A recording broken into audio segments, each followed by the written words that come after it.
Hey everybody, I'm Denzel. I'm with Spellbinders, and I'm here with my very good friend Paul Antonio today.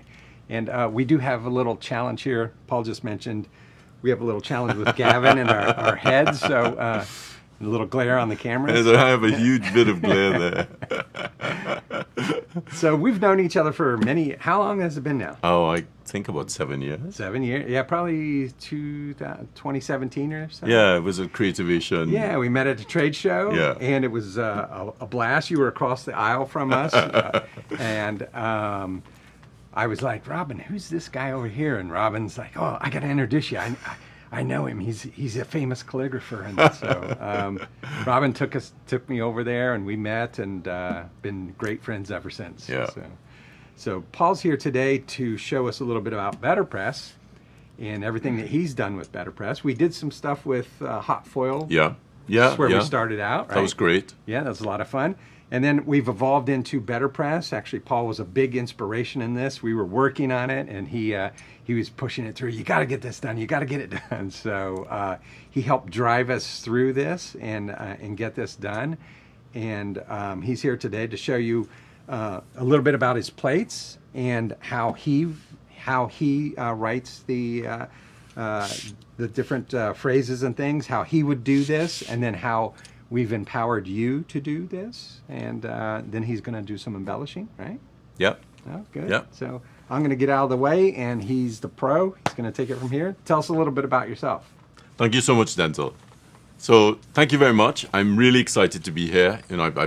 I've come to Spellbinders headquarters a couple times. Well, maybe 5 times? Yeah, probably. 5 or 6 times. And we've always had such an amazing time sort of sitting down and developing ideas and, thinking about content for the future. So what I'm going to talk about with you today, I'm going to talk a little bit about myself, who I am, what I do, how you can reach me, how you can get in touch with me, some of the things that I do as a teacher and educator. I'll also talk about the BetterPress system. I'll also talk about how I wrote these designs and how I came up with them. Because I think from that point of view, you can then see how I use it when I use the plates myself, how I embellish them with calligraphic flourishes. And I'll run a little sort of mini workshop to teach you a little bit about building your own decoration onto the plates. Because, I'm thrilled that you like what I do and you want to use it. But the idea behind my calligraphic education is not just to get people to use what I do, but also to get them to add to it, to add their own sort of flair to it. And so I'll teach you a little bit on how you can start approaching that with your own use of these plates. So you have some little classes that I want you to follow along with and implement them in your own use of the plates. So as you know, I'm Paul Antonio. You can find me on Instagram and Twitter and YouTube and Facebook under PA Scribe. So that's PA Scribe as opposed to Pascribe. Most people say, hi, Pascribe, and I'm like, it's PA Scribe, Paul Antonio Scribe. But that's neither here nor there. So you can find me on Instagram, on Twitter, and on Facebook and YouTube. You'll find that I generally have very long videos. My videos are not short because they're very detailed. You will not find my videos being speeded up because I don't like to show calligraphy being written quickly because it stops you from connecting to the meditative aspect of the craft. And if you look at my writing calligraphy either on Instagram or Facebook or YouTube, and you really breathe along with me writing, you'll find that really helps you to manage your stress levels and it brings your blood pressure down. Because by watching the nib work and producing this beautiful writing, it really helps you to become a lot calmer. So if you're feeling a little bit stressed, head over to my Instagram and watch some of those videos. Not the lives, because I sort of get a little overexcited in the lives. So I teach. I travel around the world teaching calligraphy and manuscript illumination. Maybe a little bit about me is important. I trained as a calligrapher, gilder, and heraldic artist. So I learned to paint coats of arms, My specialism was historical materials and techniques. I love working with pigment and tempera painting and real vellum, which is calfskin. My training really focused on me learning to make illuminated manuscripts. I was one of the 4 Crown Office scribes who wrote the laws for the Queen for 20 years or so. So some of those laws are still written on calfskin vellum because it is highly archival, much more so than paper is.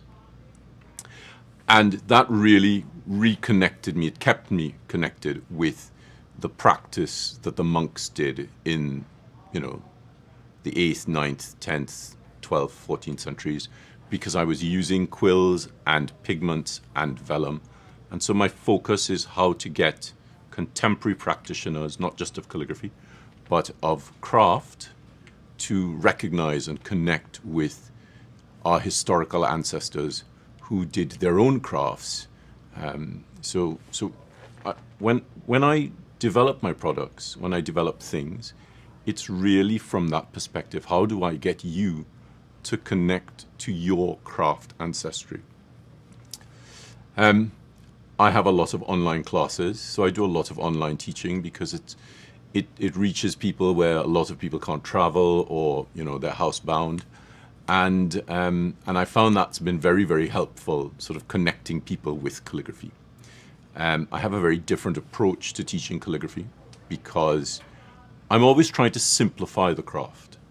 How can I get non-calligraphers to approach the writing of the script so that they can enjoy it? And this is something I really want you to be aware of. I know a lot of you crafters, you love making things and you love cutting things and building things. But it's really when you add your signature to something that you really tie a little bit of your soul to it, so that when you send that card to someone, they really have a little piece of you. More than that, what I would love for you to do is I would love for you to explore your own handwriting. And I know a lot of people say my handwriting's terrible, but there are lots of ways to help you to slow down the approach to writing so that you can actually produce some really interesting letters that then really connect to the people you're sending these cards. So I'm sort of looking at Denzel because we had a meeting this morning to talk about a project that we're going to introduce to you guys, which I think you would really, really enjoy. And it's about getting you to reconnect with your handwriting in a simpler way and in a trained way that you can use with your cards. But that's something else. That's another video for another time. I fell in love with calligraphy as a child. I started when I was 9, and I'll be 50 in August, so that's more than 3/4 of my life. And I loved Egypt. I loved Egyptian hieroglyphs, and I was very fortunate to be able to go out to Egypt to draw hieroglyphs in a pyramid for the Metropolitan Museum of Art. So, my life is connected to writing. It's always been connected to writing. And the things associated with writing, like illumination in manuscript, decoration, and flourishing, things that augment the writing. So I want to point this out to you. The idea of the augmentation is to funnel your vision into the writing rather than to obscure the writing. So there are little things that I will show you to help you produce a really beautiful decorative border that doesn't overpower the writing, because the focus is the writing. So this is something that I did just a little while ago because it's now dry. Don't normally do this, I don't normally run my hand over the work, but it's just to show you that it's dry and you can see how fine the lettering is, the calligraphy is. This script is called copperplate. It is based on an English script from the 16th and 17th centuries. So I generally suggest to calligraphers that copperplate starts around 1850, because prior to 1850 you had quills being used to write these things, and after 1850 you have these pointed flexible metal nibs which spread when you apply pressure. So I'll write with this in a little bit to show you a little bit more of it. Now, the first set of plates we decided to work, the first script we decided to work on for both the Glimmer and the Better Press was Copper Plate script, because it's one of the scripts that I'm most well known for. And my Copper Plate has a slightly different approach to it because of how I treat the structure of the script. You can see a little bit of flourishing here as well. So what we did was Denzel and Robin asked me, they came up with a set of sentiments, and they asked me to write these sentiments out. And from writing those sentiments out, we looked at variables in the sentiments.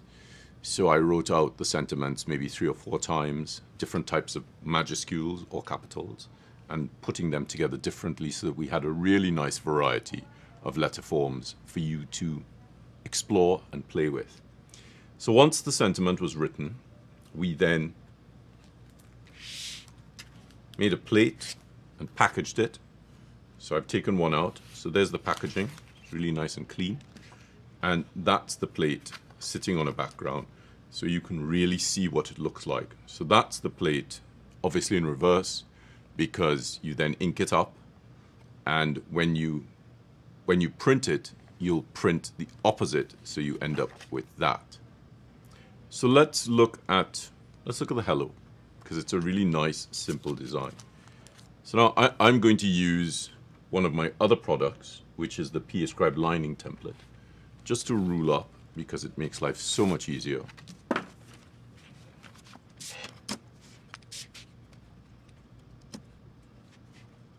So I'm just looking for the center of,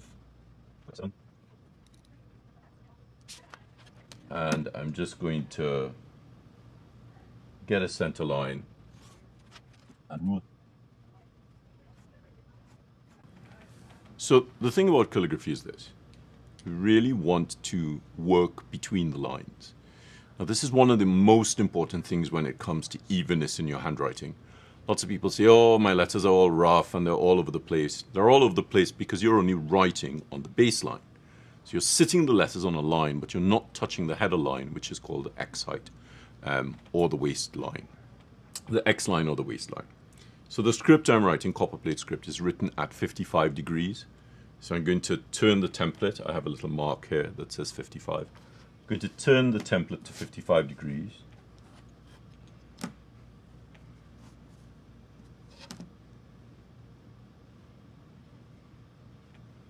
And I'm going to map on these 55-degree lines. And from there, I'm going to put this piece of card underneath it. So I'm going to use something called lift. So I'm just going to gently flex the card so that it's curved.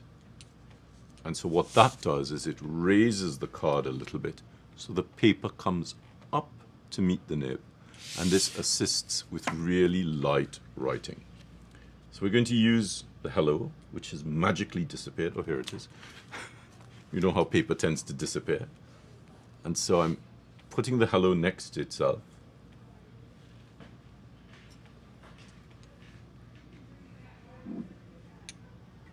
And I'll show you all of this process. So I'm going to dip the nib past the hole, which is called the reservoir or the vent hole. I'm going to fill that with ink. You'll see there's a lot of ink there, and I'm just going to tap it. Now notice I'm not flicking. You see how I flicked it and the ink came off? If you flick it, you flick all the ink off you need. So I'm just going to dip it, tap it. Let's move that away. And so we're going to write this hello. So I'm going to touch the cap height, the baseline, and the waistline.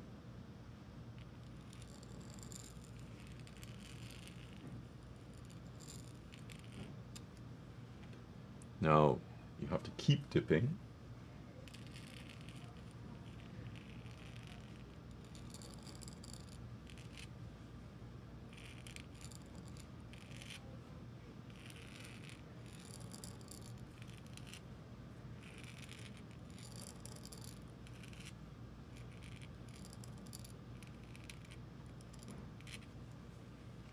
And I'm going to add the balancing serif, which is an interlacing figure of 8 flourish. So now I feel my hand sticking a little bit, so I have a playing card here, and that helps my hand to move more easily. So we'll use this a little bit more when it comes to the flourishing. And I'm holding the card in place so that it doesn't slip whilst I'm working. Now, make sure you keep the card away from the wet ink.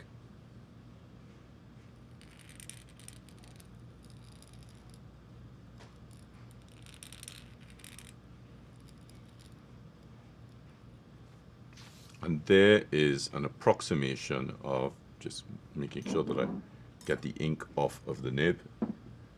There is an approximation of our hello. So we might want to zoom in a little bit. Let's just zoom in on that. And so there is the handwritten hello, and there is the print from the plate. So as you can see, the handwritten work is a lot finer than what the plate can do.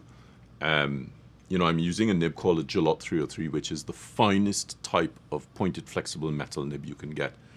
When I designed the plates for the BetterPress system, I used a Hunt 22B nib because it's a little bit thicker, because this looks great when it's written, but it's nearly impossible to scan and pick up those hairlines. So I had to use a slightly larger nib where the ratio of the hairlines to the shades, the heavier stroke, was a little bit, the hairlines were a little bit thicker. And so that's what we made the plates from. And it's not as simple as writing this out. So I think I must have written this out about 40 times. And I sent them to Robin, and she said, "Oh, I love all of them." And I said, "Oh, I only like one of them." And she said, "I can't see the difference." I was like, "I can see the difference."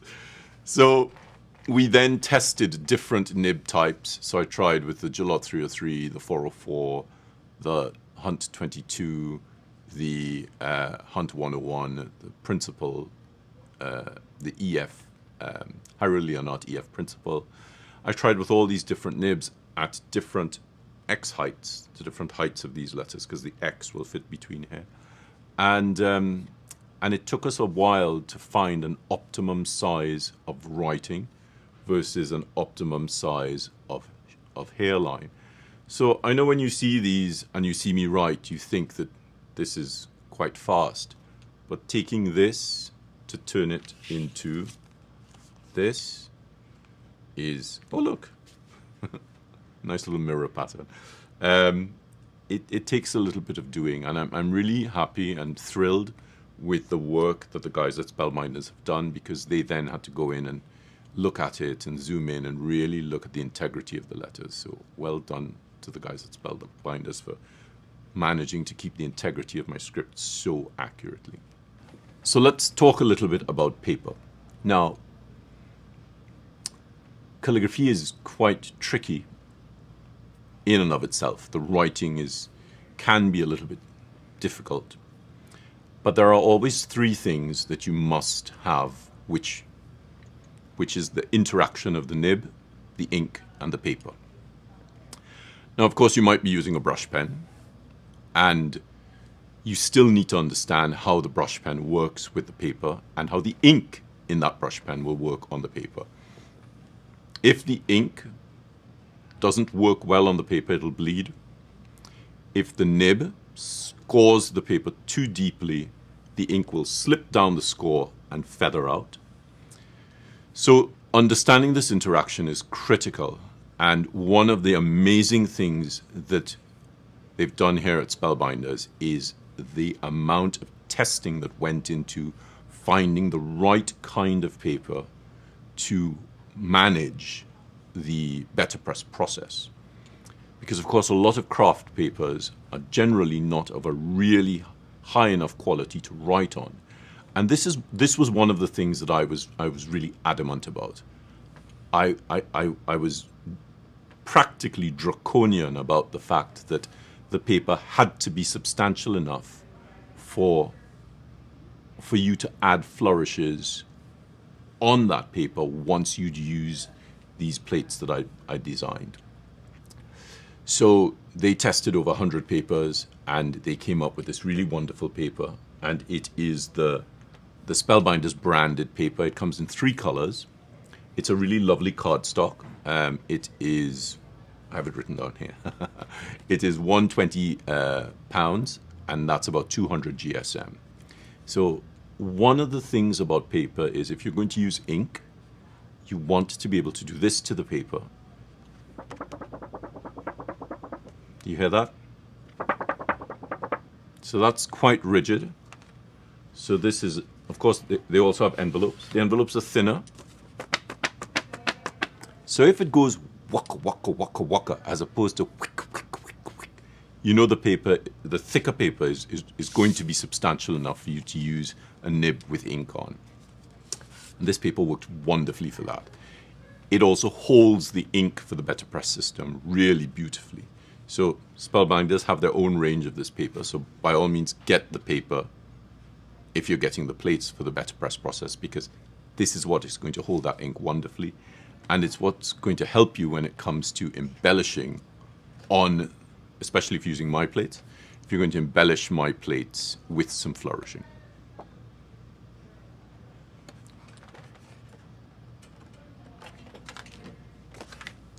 Sorry, I do this all the time. No, you're good. I like how you take a pause at least. Denzel designs and why, how it is done, the paper. Okay.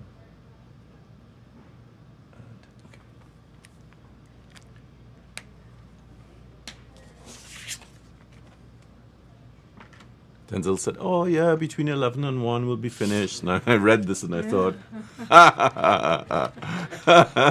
this is going to be funny. Right, so how I use the paper. Okay.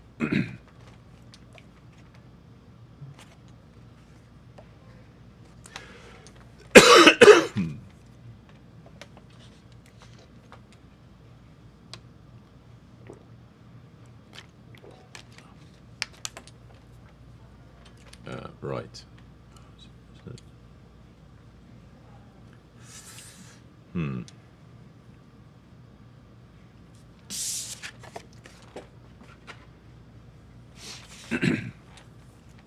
Okay, so a little bit of a toss-up. I was wondering if to show you a design first, or if to show you how the tools would work for the design. And I kind of feel that it's important that you understand how to prepare the tools or how to choose tools for embellishing. So I'm going to do some decorative flourishing, and you know, you don't need expensive tools for calligraphy. You can spend a lot of money on calligraphic tools, but it's not necessary. Especially if you're just starting off and you really want to test things, you can even use a pencil. So I'm going to show you how to prepare a pencil to do some decorative flourishing. So I have a little strip of P180 sandpaper, and this is just to nick the pencil on, to truncate the cone so that you have a flat edge to work with on the pencil. I also have a folded piece of paper. The reason being, once you've done the nick on this, you then need to tap off the dust and move that away from where you're working. And then, don't just accidentally pick this up. Really pick it up quite carefully and get rid of the dust. Now, some pencils afford you the joy of using the dust in some of your designs. That's another video. So let's put this over here, and let's look at how to prepare the pencil. So as you can see, I've used this before. I'm just going to take a 2B pencil, which I have sharpened. So you can see that it's a rounded point. And if I nick this, I'm just going to nick it. So I didn't go back and forth. Let's just get this off the table and tap this off here. So now you can see that the pencil has a flat edge. It's a truncated cone. Now, when you're flourishing, don't just think that you could flourish haphazardly. Get some lines down. You can use a ruler for this. Since I had my template made, I only ever really use my template because it's such a great tool. Now, I also generally use larger sheets of paper.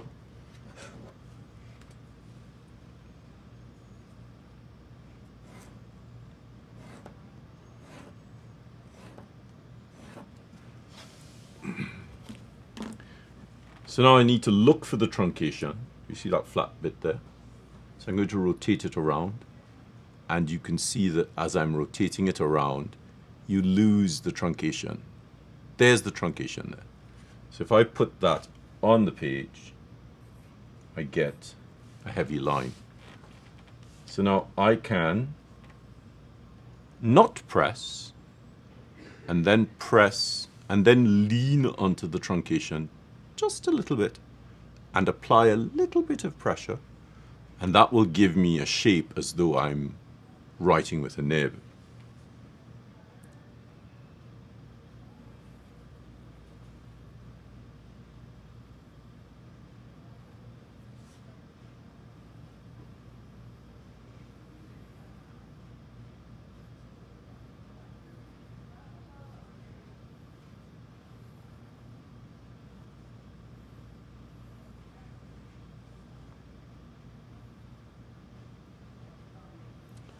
So I've just done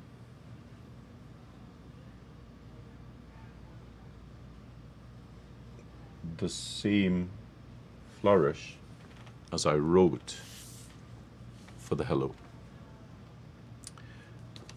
So why is it important to understand how this works? Well, when it comes to flourishing, you want to start with a little ball, come around the corner in a spiral, press and release, turn the page and press and out again. So that's a really simplistic flourish. Now, I can hear some of you going, how do you do that? Simple mathematics. So we can see how we have this and this and this. So I'm using a series of straight lines, and then out of that straight line we have there and we have there. And you can see that those are equidistant. So flourishes are basically, expressions of mathematical formula. People just think that they're artistic things, and they are, but they have geometry behind them. So if we take this pencil, we can do a basic flourish, which is a flourish that everybody tries to do. What it is not, it is not this. An interlacing figure of 8 flourish is actually quite a flat, slow, lateral shape. So as you see how flat it is and how slowly I'm doing it. And that's your basic, really basic flourish.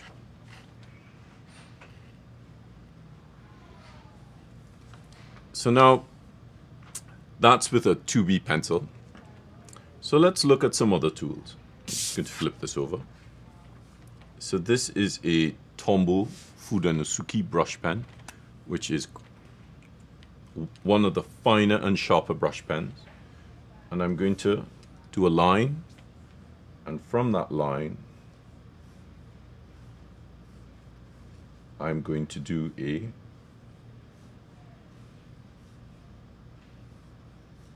basic feather flourish. So that's quite simple. Not applying any pressure at all. Now we can apply pressure by no pressure, pressure, no pressure.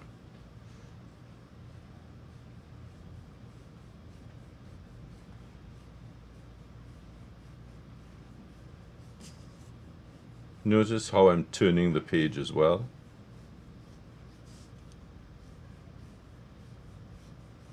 We have a slightly more complex feather flourish. So a flourishing is a craft in and of itself. And I'm just showing you how some of the tools can be used for this kind of thing. So this is a Pentel Touch or brush sign pen. And we could take that same figure of 8 flourish. Notice I'm using a combination of finger, wrist, and arm movement. And so that again gives us our figure of 8 flourish. So those are, I call these spongy tip brush pens. Most people call them felt tip brush pens, but I don't call them felt tip because invariably they're not made of felt. And they have different they're more spongy and they have different kinds of qualities. So this is a Le Pen Flex from Mabio Cheetah, and it's a really fine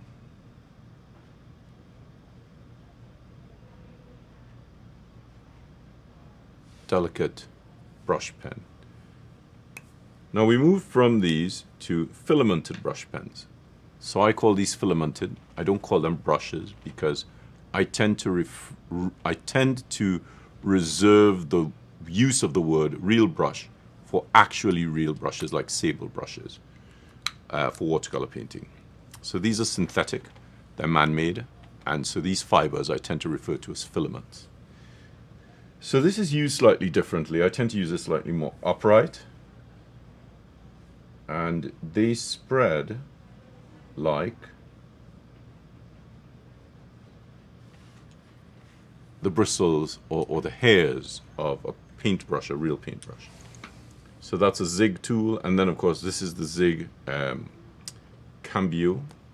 So this is one of the thinner black ones, but it's bigger than the clean color. So you can, this is what you get for flying with your tools. Let's just mop up some of that ink. So you can get much bigger strokes because the bristles, the filaments tend to spread a little bit more. So now that we've covered a little bit of tools, let's look at how to take this information and apply it to some of the Better Press plates. So we've already prepared some of these, so we can just get on with the use of the tools onto them. So let's take one of the cards. As you can see, we've printed a ton of them. So we printed the 2 sets of cards. Obviously the first set, which is the Copperplate Everyday set, which came out in January? March? But I saw in spring. I saw them at the Paper World Show. I was so excited when I saw them because they went upstairs and they set their stand up, and I was downstairs working on a friend's stand, and I went upstairs just to walk around. And as I walked past Spellbinders, I saw them. I was like, "Oh my God, look!" And the people opposite, they were still setting up their stand, and they were like, "Are you all right?" I said, "Yeah, look, this is mine. Oh my God!"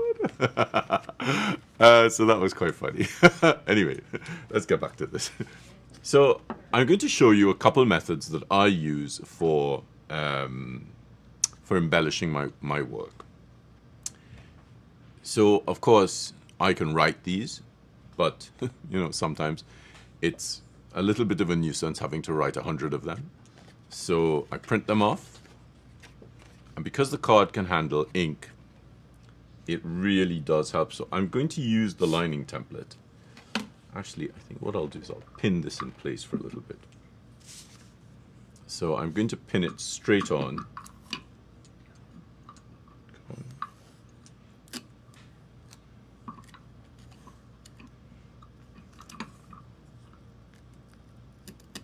So at home I have this set up slightly differently. I actually have a sheet of an A4 sheet, which is the size of the template. Well, actually the template is US letter size tall and A4 wide. So I have a sheet this big, and I have a cutout area. So when I put the card in, I can manage the edges of the template. So I'm just going to stick this down just to give me,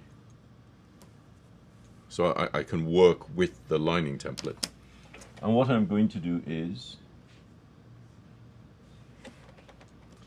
I'm going to score the, I'm just going to rule up a border.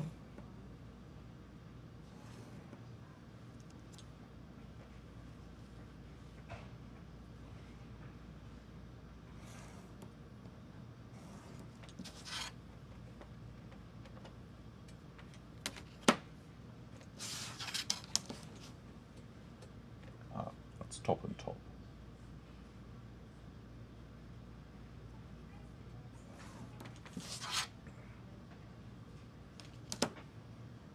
And top and inside. Yeah, it's inside and inside. And then I'm going to do it here as well.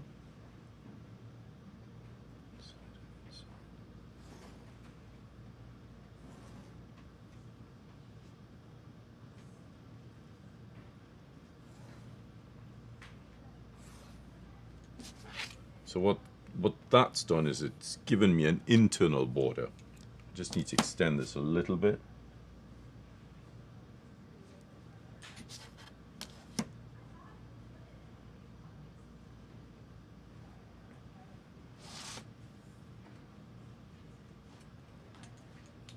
And then from there, I can build the design. So let's take this off, because of course you don't want the card being stuck down when you're going to design something, because you have to keep moving the card so that the tool is able to flow in the direction you want it to flow in. I'm going to do a really simplistic design, which is a 2-point spread. So we're going to start, as it's Happy Holidays, let's use green. I'm going to start in this corner, and I'm going to build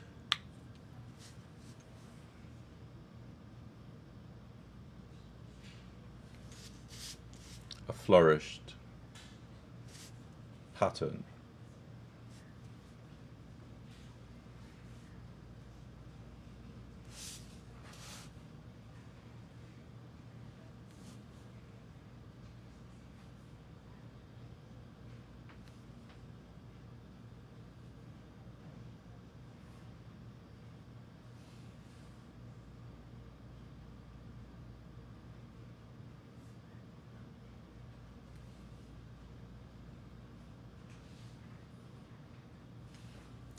And I'm going to build it from this side as well.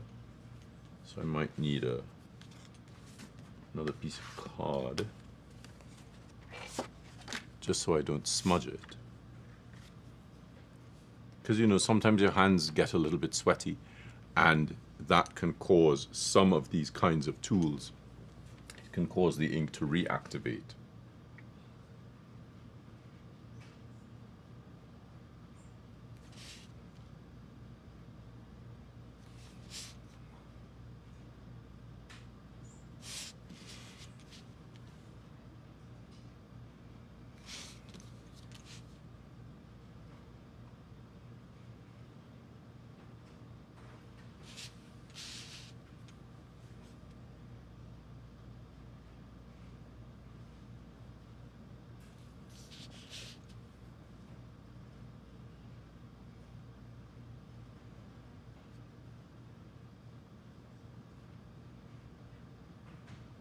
So I ideally you would plan this. I've not planned it. I'm just winging it.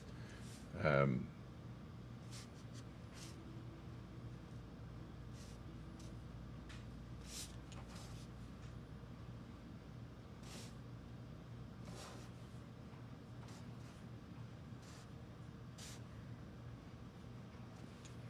you can see that the pattern is starting to flesh itself out really quite nicely.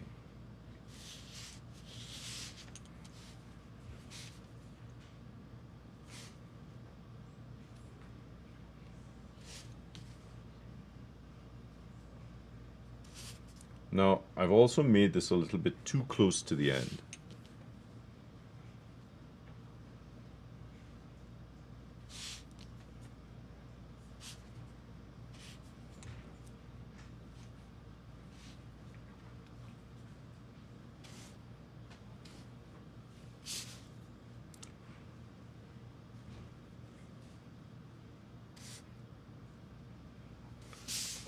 There I've created a really nice, quick pattern. And I can hear some of you going, but I'll never be able to do that. But it takes practice. So the other thing I'm going to do is I'm going to take a red pencil, and I'm just going to drop some holly berries on.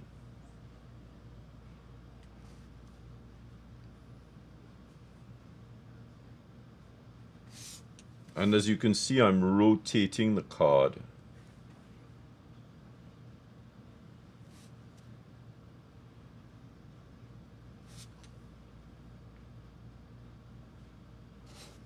So that I'm working through the pattern. I'm not going to go this way. I'm actually, did you see I moved with the growth of the pattern?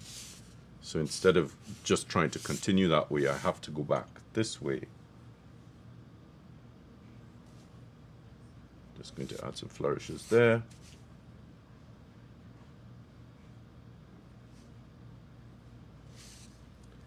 And put some holly berries here.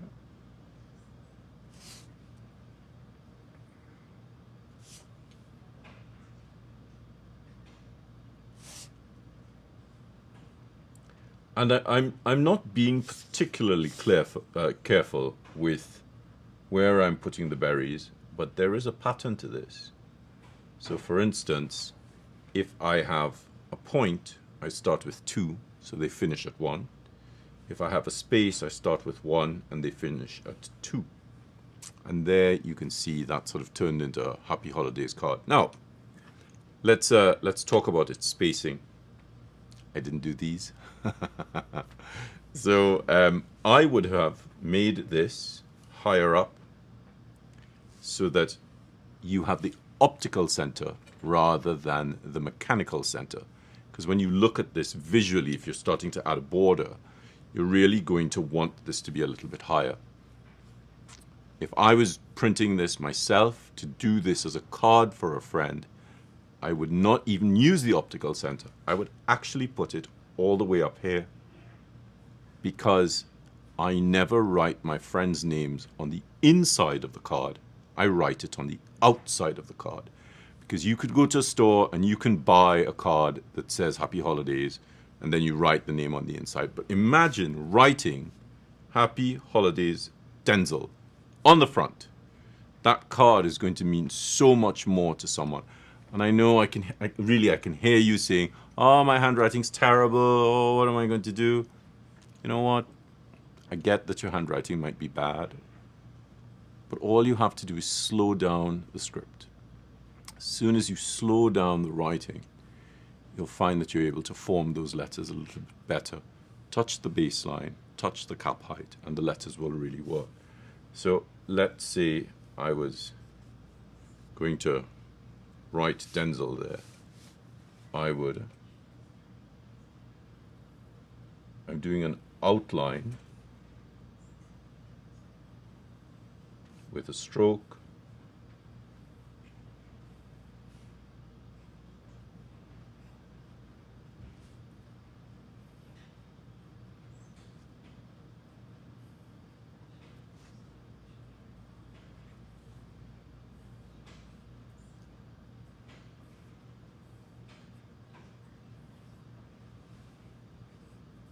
And I'm just going to embellish the N. Looking for the flat.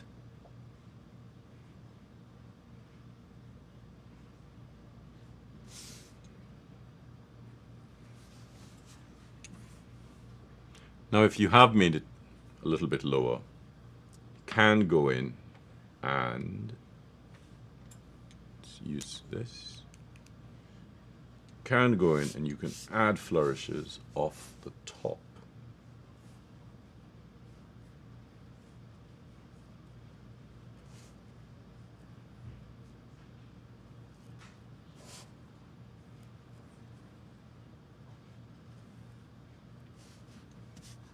A little bit busy, but if you move it up, then at least it gives you the space to write underneath. So that's that's how I would use the card. And then, you know, if you map this out properly, so that you're really working with a series of squares and rectangles, then you could basically plan a template and do this for lots of cards all in one go. And then each card is really quite unique and quite particular to that person. You know, you might find that doing this border with a different color. So if you have friends who like pink, you could use pink. If you have friends who like purple, you could use purple. If you have friends who like pink and purple, you could use both of them. So the border really starts to come into its own. And so let's look at a slightly different pattern. So because this is very simple wording, it's just one word, we're going to use a nib to do some flourishing. And what we're going to do is we're also going to change the aspect, because I think seeing this from the side, you'll find that you'll be able to see how the nib works a little bit better. So if we can swap over to the side view, that would be great. Brilliant. Okay. And maybe we zoom in a little bit more, please. Excellent. All right. So once again, I'm going to build a border, but I'm going to do this slightly differently in that I am going to score the border in. So of course, here at Spellbinders, they have an absolutely massive range of possible tools that you could work with. So I'm going to use this tool, but instead of using the point, maybe we use it, let me show it to you here. Instead of using the point, I'm going to use the underside of it rather than the top. So it gives a nice score mark.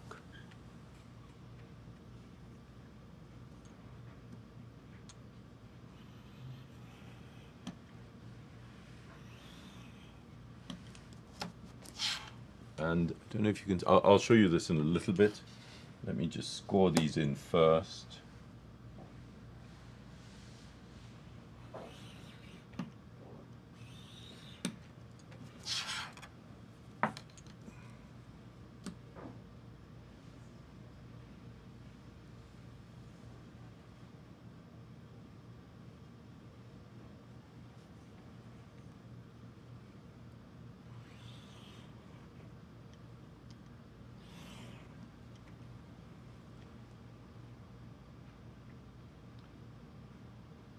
Now, I generally use a pencil for this kind of thing, but if you feel that you want something to act as a bounding box, you'll find that having a scored line is better than having a pencil line.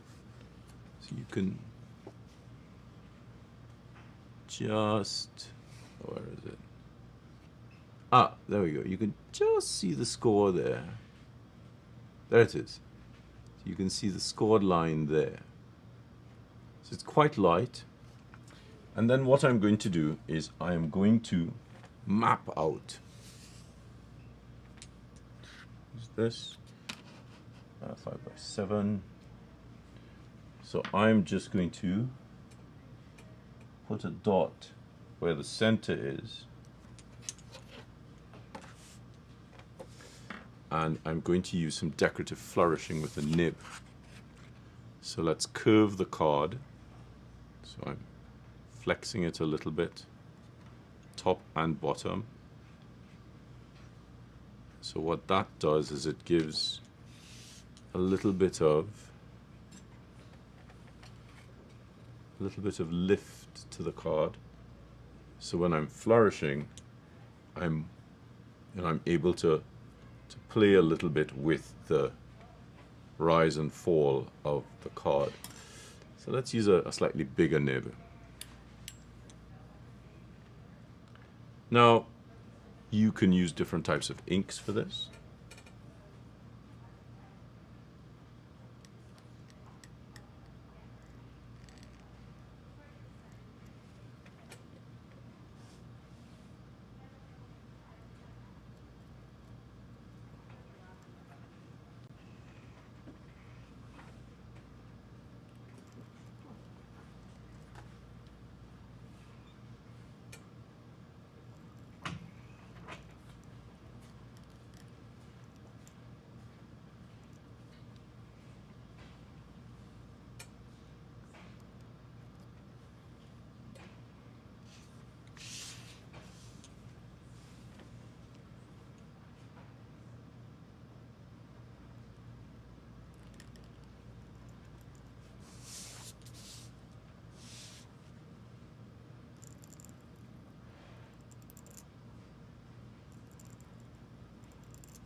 So I'm mirroring this. You could map this out. I'm not mapping it out. I'm just going for it. I'm going to change the flourishing into more of a running pattern.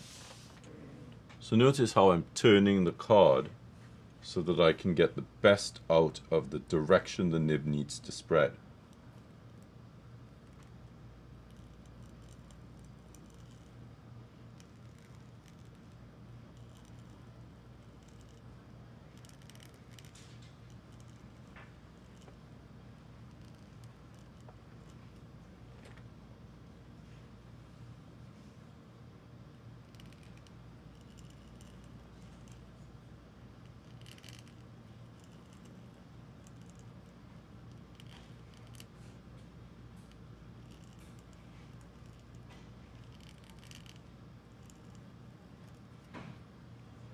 And if you run out of ink, a little tip here, if you run out of ink in the middle of a stroke, as you can see here, follow the stroke back through. I've dipped already. And drop the nib into the stroke.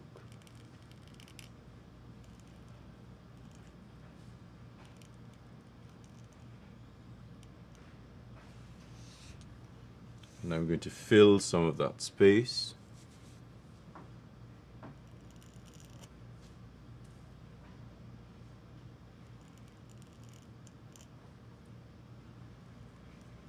Using some slightly lighter hairline strokes.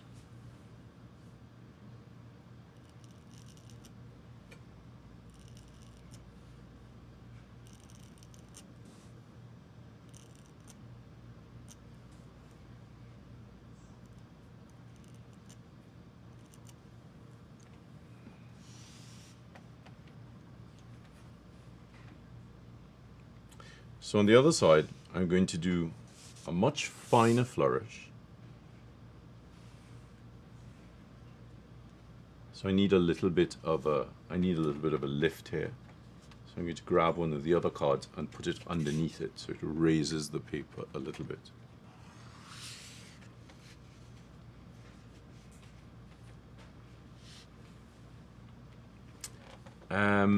Yes, so we'll stick with the nib.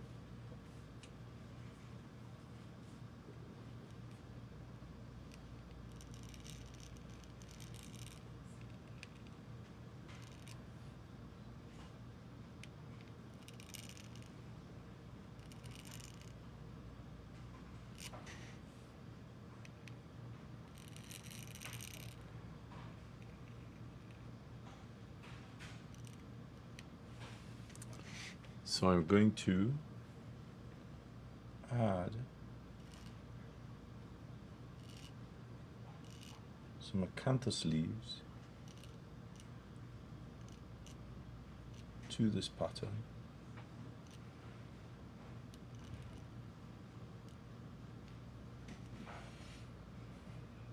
And I'm adding some, so this is really typical. So this has come down here. This is really typical of American flourishing in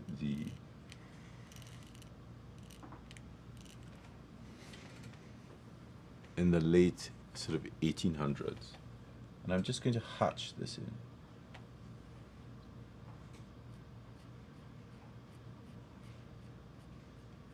So I'm barely touching the page just to create this hatched pattern.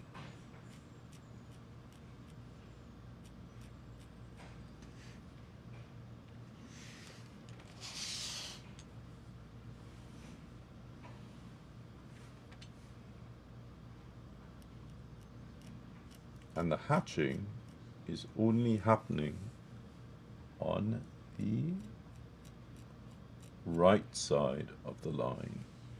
So it sort of creates a shadow. Now, of course I could paint this in, but what's the point of painting it in and using a different tool? So you can really see those different patterns So even, you might not be able to do this kind of pressure and release flourishing, as I've done here, but you might be able to draw it with, fine liner and just hatch it. I've used a nib. I'm very comfortable with a nib, and I've done that hatching with the nib as well. So that gives you some different options when it comes to doing a decorative border. You could use this word on its own, and you could even, so there's a ton of ink under here.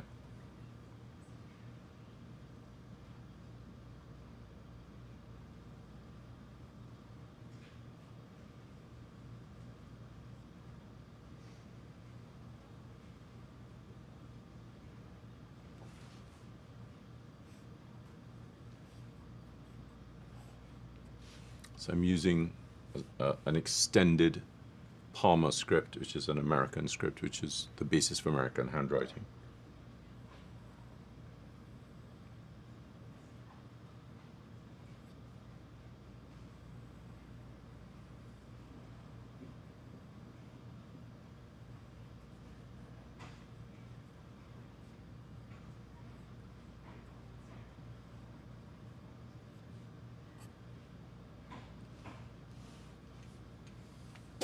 So by using that single word, I can create an entirely new sentiment by writing. Now, obviously, I teach calligraphy.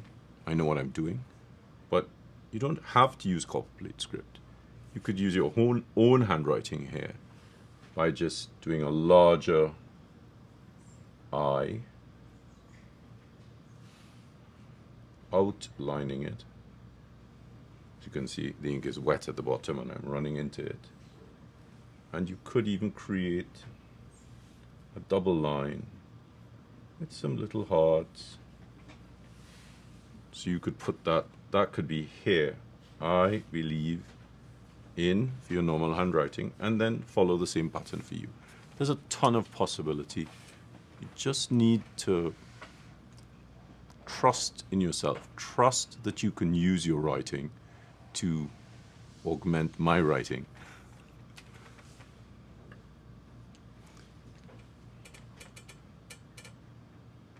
Okay, I think that's it. Yeah. You want an outtake? So we need to do a print. Oh, with the butter press? Yeah. Have you used butter press? No. All right, we are rolling. All right. So as you can see, I've already lined this up, but let's cover this. So let me just show you something first. All right. So I've lined the paper up on the top plate, but I don't want it in the middle because I want to write something underneath. So I want it to be about there. The great thing about the grid is it tells me that about there is just about right. So what am I doing? I'm looking at the baseline of my letters, and I'm lining it up to the baseline. And you can see that this underturn on the M and this underturn on the W are roughly in the same place. A little bit more. A little bit more. Right. Then going to take this. What'd you say? Pounce and pivot. Just kiss it.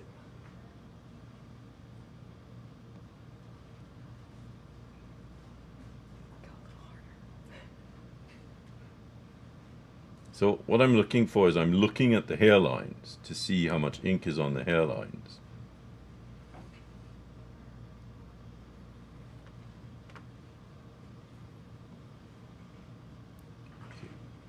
That looks fine. Then I am going to line this up, use the magnets to hold it in place, and such a dinky machine.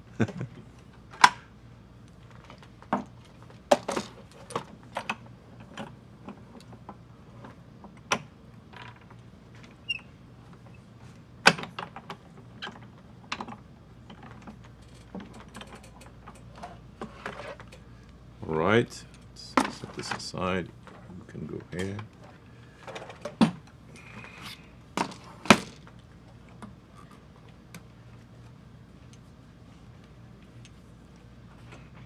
Right, so let's get this off.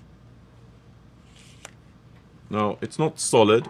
I don't like it solid black, because you know when you write with ink, you get a little bit of gradation in the ink. So it's quite nice to try and mimic that gradation that you get.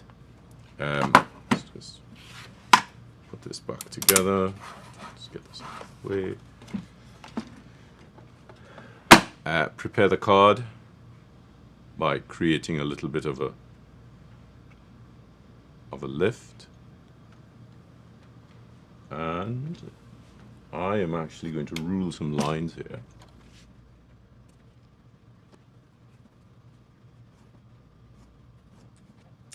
You don't need the 55 on it because I don't really need the 50. I don't really need to rule lines. It's just a force of habit.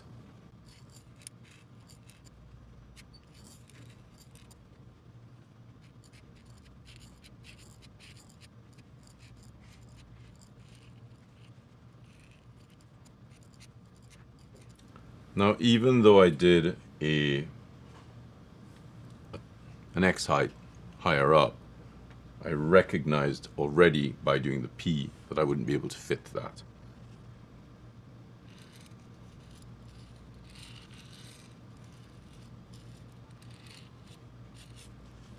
To add some really light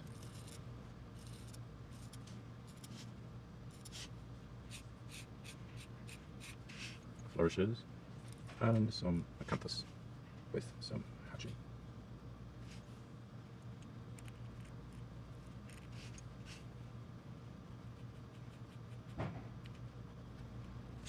One, two, and always do it in threes. So let's add an internal turn.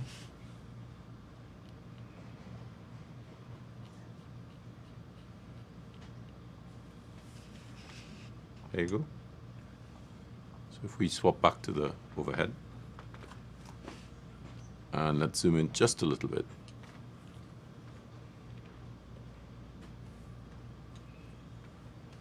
And to tie these in together, I'm going to add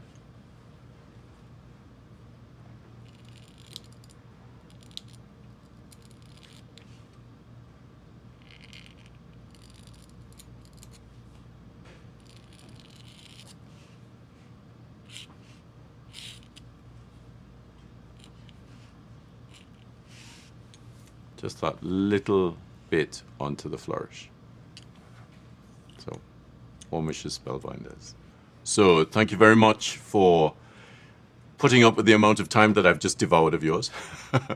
I hope those videos have been helpful in not only encouraging you to get the plates that I've designed, but more than that, to encourage you to want to write. So you can find a ton of content on my Instagram, which is PAScribe, on YouTube, which is PAScribe as well, and on Facebook. I also have a really robust community on Circle, where I have a lot of instruction for the members on how to write. People can post their work, they get crits. It's quite an intense community, but the members who have joined have been really happy to see their growth. Because of course, one of the main things about writing is learning to write slowly. I also teach a calligraphy and meditation workshop, because when we write in tandem with our breath, we connect with our heart, and that breathing rhythmically and writing rhythmically really helps to help you find that place of peace in your mind. So take your time, don't rush the process, don't get frustrated. I know it can be frustrating when the letters don't come out the way you want them to come out, but that's probably because you're writing too quickly. And try to use your arm for the bigger movements, rather than just using your fingers. Really try and make an arm movement. So thank you very much. Thank you to the team here at Spellbinders for a really wonderful day with you guys, making some content, and for all the upcoming projects we have, which are really, really exciting.